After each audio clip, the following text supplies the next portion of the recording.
In the war between Russia and Ukraine, there's a silent battle happening above the skies, a battle where air defense systems determine life or death.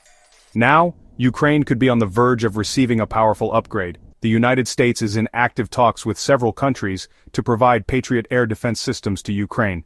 These negotiations are taking place one-on-one, not as a global coalition, and yet they could change the course of the war. So, what are these systems? Why is Ukraine desperate to get them? And why is the US dealing with countries individually rather than forming a collective agreement? Let's break it down. The Patriot is not just any missile system. It's one of the most advanced air defense systems in the world, developed by the US to intercept incoming threats like ballistic missiles, cruise missiles, and enemy aircraft.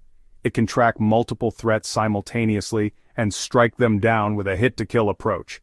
In Ukraine's context, where daily barrages of drones, missiles, and glide bombs are launched by Russia, Patriot systems serve as a shield for critical infrastructure, energy plants, and urban areas. Currently, Ukraine only has a few Patriot batteries, mostly donated by the US and Germany, but their limited number makes it difficult to protect large areas of the country, especially during mass missile attacks. So, increasing that number could literally save thousands of lives. Here's where things get interesting. Instead of organizing a large, NATO-style multilateral agreement to send Patriots, the US is negotiating with individual countries, each having their own stock of Patriot systems. Why? The reason is simple: politics and speed. Each country has different laws, domestic politics, and readiness levels when it comes to military exports. A collective deal would mean getting everyone to agree on the same terms, which can be very slow. By pursuing separate bilateral agreements, the US can strike faster, more flexible deals. It can tell one country, "We'll replace your Patriots with newer systems if you give yours to Ukraine," and another country, "We'll cover your logistics if you agree to train Ukrainian troops." This patchwork approach might not sound elegant, but it's effective. Now the big question: which countries are actually involved in these talks? The US Department of Defense hasn't named any, but based on reports and past aid, it's likely that countries like Germany, which has already supplied one Patriot battery and is a vocal supporter of Ukraine, the Netherlands, which has co-funded previous air defense shipments, Norway, Poland, and Romania, all of which operate Patriot systems and have worked closely with NATO. Even Qatar and Saudi Arabia, which also possess Patriot systems, may be approached under quiet diplomacy. And remember, it's not just about the missile launchers. Each battery comes with radars, command units, interceptor missiles, support vehicles, and trained personnel. That makes it a massive logistical operation. You may have heard a recent comment from former US President Donald Trump. He said the US would send 17 Patriot systems to Ukraine. That sounds massive, right?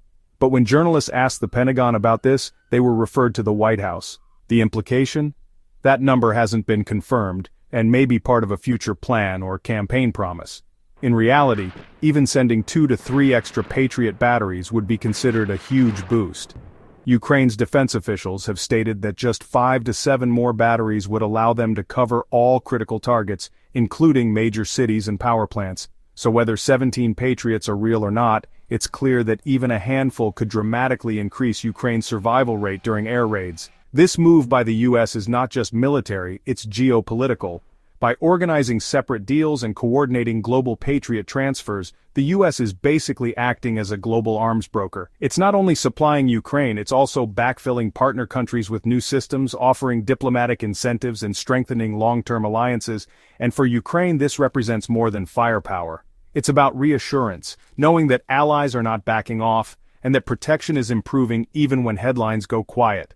Patriot systems are expensive and hard to produce, but their psychological impact on both soldiers and civilians is huge. They represent hope, safety, and a real chance to stop Russia's missile terrorism. So to summarize, the US is quietly negotiating Patriot deliveries to Ukraine, not through a giant coalition, but through country-by-country deals. Each one is a small piece of a larger puzzle.